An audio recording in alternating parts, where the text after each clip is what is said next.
Bienvenido, bienvenida a la semana 6.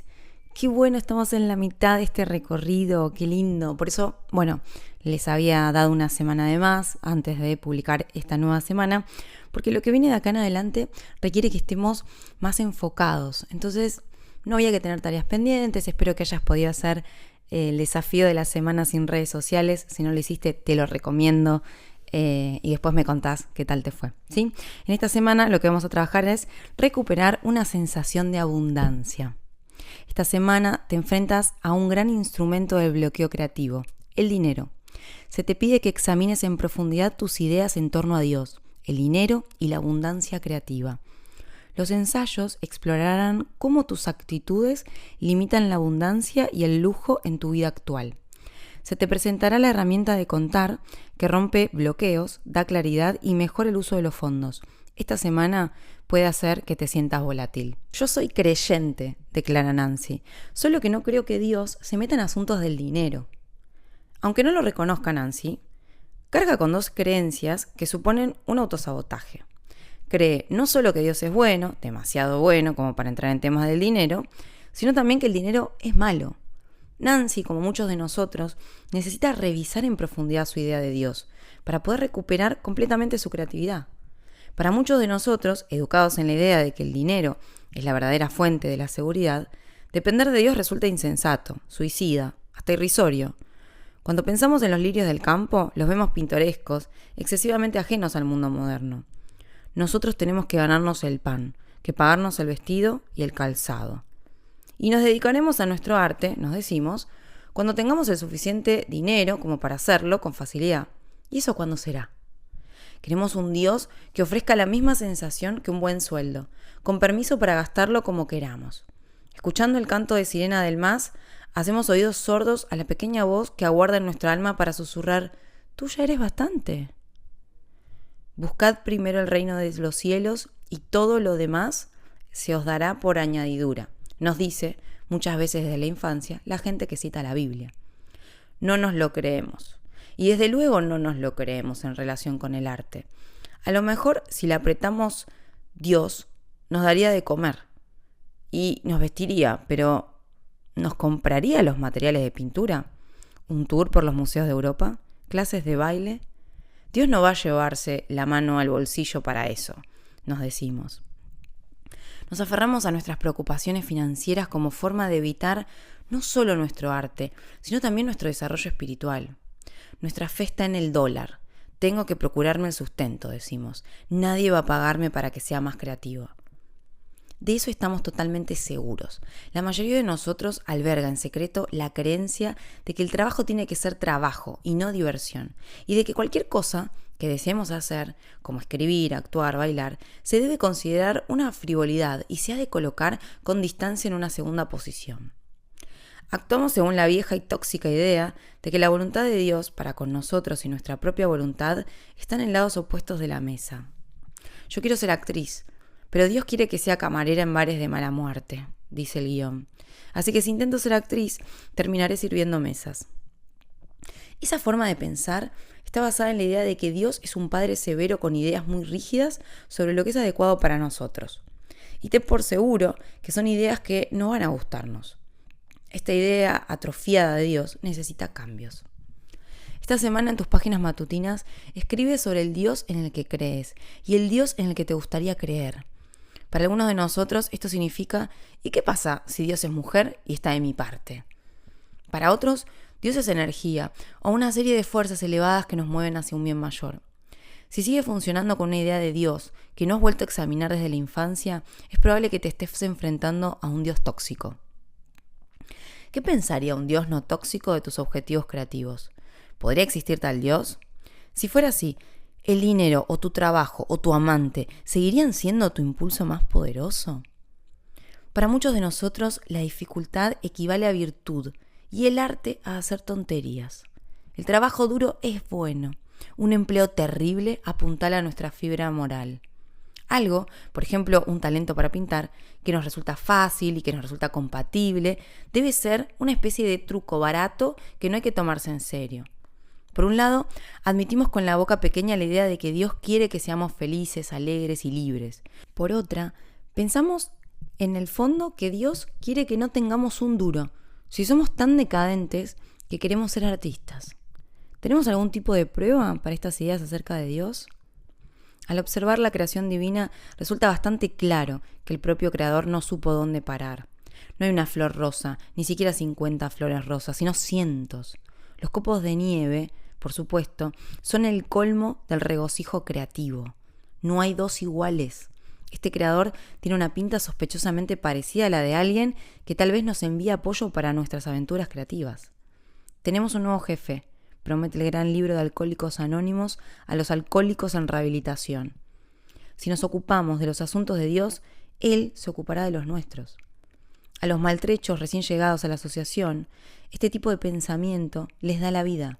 Desesperados por encontrar la manera de lograr la sobriedad, se aferran a esta idea cuando les preocupan sus habilidades para seguir adelante en el proceso de rehabilitación. Al confiar en la ayuda divina, la suelen recibir. Las vidas enredadas se simplifican, las relaciones complejas ganan en cordura y en dulzura.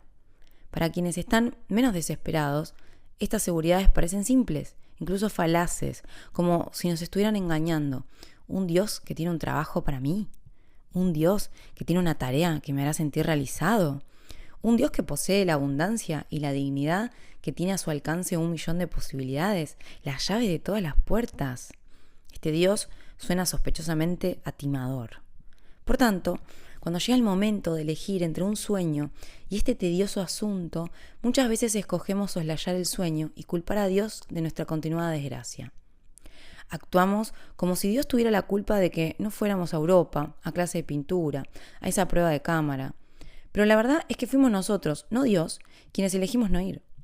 Hemos intentado ser sensatos, como si tuviéramos pruebas de que Dios es sensato, en lugar de ver si el universo apoyaba una sana extravagancia. El Creador puede ser nuestro padre, madre, fuente, pero desde luego no equivale al padre, madre, iglesia, profesor, amigos que nos han inculcado en nuestra existencia terrenal sus ideas sobre lo que es sensato para nosotros. La creatividad no es sensata, ni lo ha sido nunca. ¿Por qué tiene que serlo? ¿Por qué tienes que serlo tú? ¿Piensas que existe alguna clase de virtud en ser un mártir? Si quieres hacer arte, haz arte. Solo un poquito de arte. 2 frases, una rima, unos versitos tontos de parvulario. A Dios le gusta el arte. Por esa parte mis padres pasan de él. A Dios le gusta el arte. Yo hago arte. Por eso estoy con él. Para hacer arte hay que empezar por aprovechar la ocasión que pinta en calva.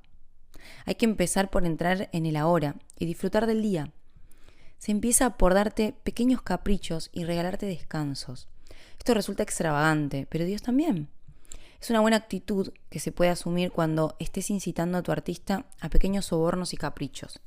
Recuerda, el roñoso eres tú, no Dios. En la medida en que esperes que Dios sea más generoso, Dios podrá ser más generoso contigo. Lo que de verdad queremos hacer es lo que en realidad debemos hacer. Cuando hacemos lo que debemos hacer, el dinero viene a nosotros. Las puertas se nos abren, nos sentimos útiles y el trabajo que hacemos nos parece un juego. Seguiremos trabajando esta semana con nuestras ideas en torno al dinero. Veremos cómo nuestras ideas sobre el dinero es difícil de conseguir, hay que trabajar muchas horas para ganarlo, hay que preocuparse en primer lugar por el dinero y después por la creatividad. Conforman nuestras ideas sobre la creatividad. Lujo. Para aquellos de nosotros que nos hemos vuelto artísticamente anoréxicos, deseosos de ser creativos y negándonos a alimentar esa hambre interior de tal manera que nos vamos concentrando más y más en nuestras privaciones, un poco de auténtico lujo sirve de mucho. La palabra clave aquí es auténtico. Dado que el arte nace de la expansión, de la creencia en la provisión suficiente, es fundamental que nos mimemos por la sensación de abundancia que eso nos reporta. ¿En qué consiste mimarse? Varía para cada uno de nosotros. Para Gillian, un par de pantalones de tweed de segunda mano, que para ella eran nuevos, le evocaban imágenes de la risa de Carole Lombard. Y elegantes deportivos descapotables para Jean, una única gerbera colocada en su mesilla de noche, le recordaba que la vida florecía llena de posibilidades. Matthew descubrió que el olor a cera para muebles le daba sensación de seguridad, orden y solidez.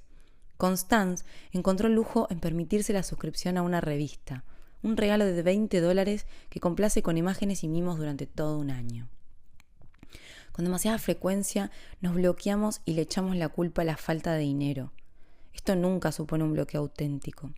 El verdadero bloqueo es nuestra sensación de estrechez, nuestra sensación de impotencia. El arte precisa que nos demos poder a nosotros mismos, dándonos posibilidades donde elegir. Básicamente significa cuidarnos. Uno de mis amigos es un artista conocido a nivel mundial y de formidable talento.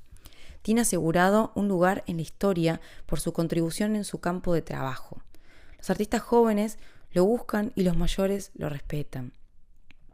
Aunque no ha cumplido los 50, ya se le han concedido premios al conjunto de su carrera. Sin embargo, es un artista que sufre los envites de la anorexia artística. Aunque sigue trabajando, lo hace con un coste cada vez mayor para sí mismo. ¿Por qué, se pregunta a veces, la obra de su vida se parece tanto al trabajo de su vida? ¿Por qué? Pues porque se ha negado el lujo a sí mismo. Déjame ser clara acerca de algo. El lujo del que estoy hablando aquí no tiene nada que ver con áticos con vistas, ropa de diseño, coches deportivos, de importación o viajes en primera clase. Este hombre disfruta de todos estos privilegios, pero de lo que no disfruta es de la vida. Se ha negado a sí mismo el lujo del tiempo, tiempo con los amigos, tiempo con la familia y sobre todo tiempo consigo mismo sin aspirar a logros extraordinarios. Sus muchas pasiones anteriores han ido disminuyendo hasta ser meros intereses. Está demasiado ocupado como para disfrutar de pasatiempos. Se dice a sí mismo que no hay tiempo que perder. El reloj avanza y él lo está usando para hacerse famoso. Hace poco adquirí un caballo por primera vez en una década. Al oír la buena noticia, mi talentoso amigo pasó de inmediato a modo aguafiestas para advertirme. Bueno, al menos no esperarás montar, ni siquiera verlo demasiado. Al hacernos mayores, cada vez dedicamos menos tiempo a hacer cosas de las que disfrutamos. La vida consiste cada vez más en cumplir con nuestras obligaciones. Como he aprendido a escuchar y a identificar mensajes aguafiestas, este pronóstico no me intimidó mucho, pero me entristeció. Me recordó la vulnerabilidad de todos los artistas, incluso los que son muy famosos, a esa parte vergonzante de sí mismos que dice debería estar trabajando y que les disuade de los placeres creativos. Para desarrollarnos como artistas y también podríamos decir como personas, necesitamos estar disponibles para el flujo universal. Cuando ponemos un tope a nuestra capacidad de alegría, rechazando anoréxicamente los pequeños dones de la vida, también estamos rechazando los grandes dones.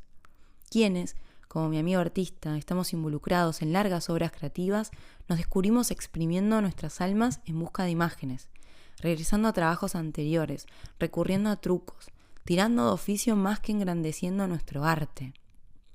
Quienes hayamos obstaculizado el fluir de nuestro trabajo por completo, nos encontraremos inmersos en vidas que parecen yermas y carentes de interés, con independencia de la cantidad de cosas sin sentido con que las hayamos llenado.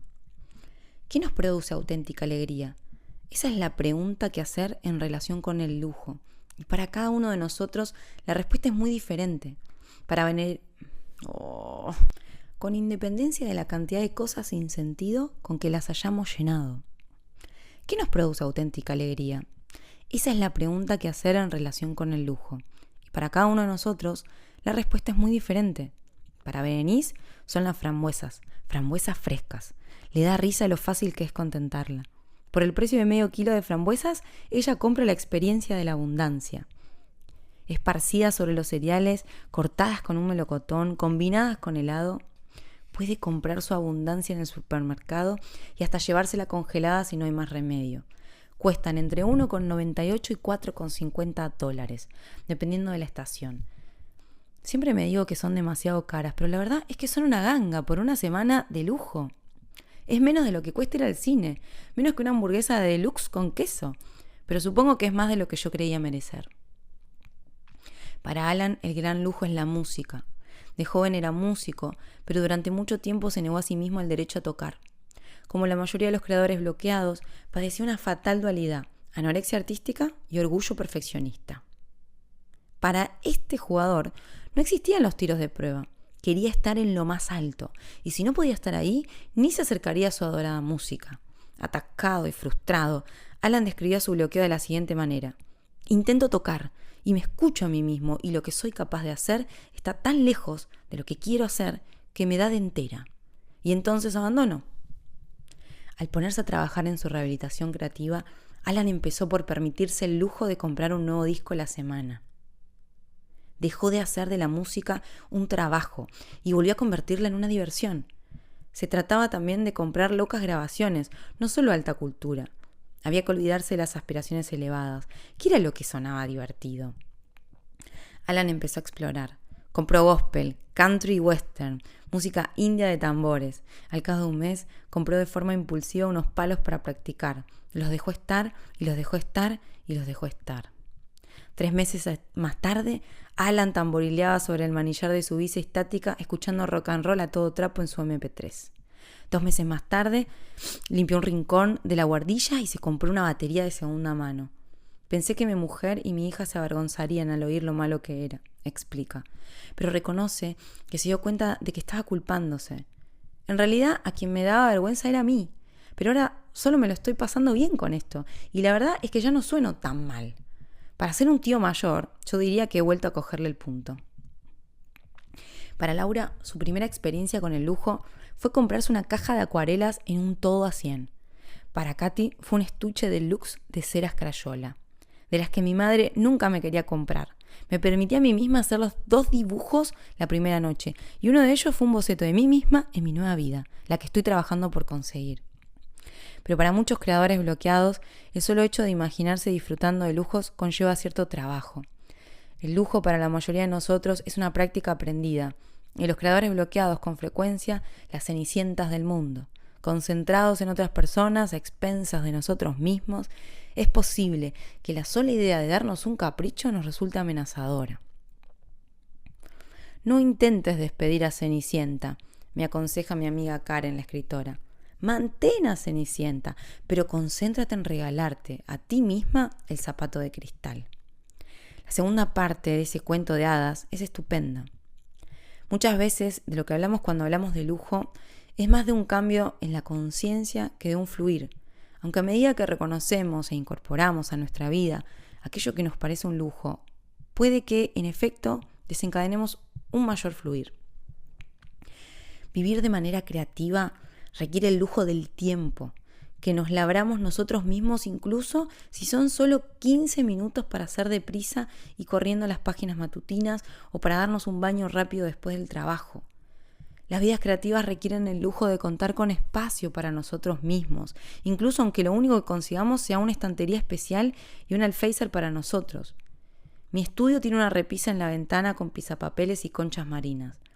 Recuerda que a tu artista es un niño y a los niños le gustan las cosas que son mías, mi silla, mi libro, mi almohada. Designar unas cuantas cosas como especiales y solo tuyas puede ser un gran paso para que te sientas mimado. Cualquier bazar chino ofrece preciosas tazas con sus platillos por menos de $5. Las tiendas de segunda mano tienen muchas veces platos de porcelana únicos que convierten un tentempié de media tarde en una experiencia mucho más creativa. Gran parte de lo que hacemos en una rehabilitación creativa puede parecer una bobada.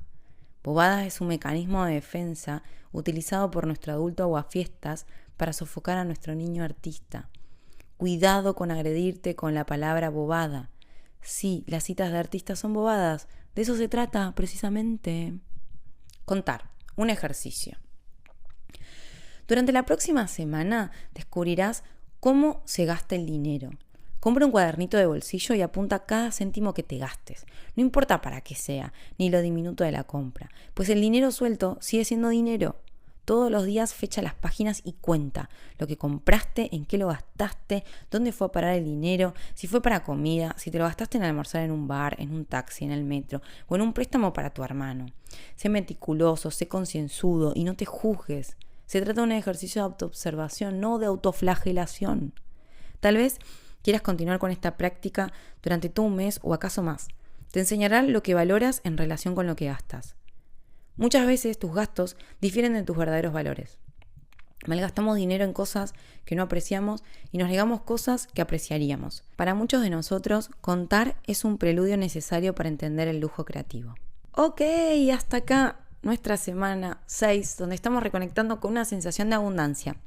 Esto sigue, pero te lo voy a dejar en tareas, porque lo que vamos a estar trabajando es de nuevo con sacar el sensor y anotar lo primero que se viene en nuestra cabeza.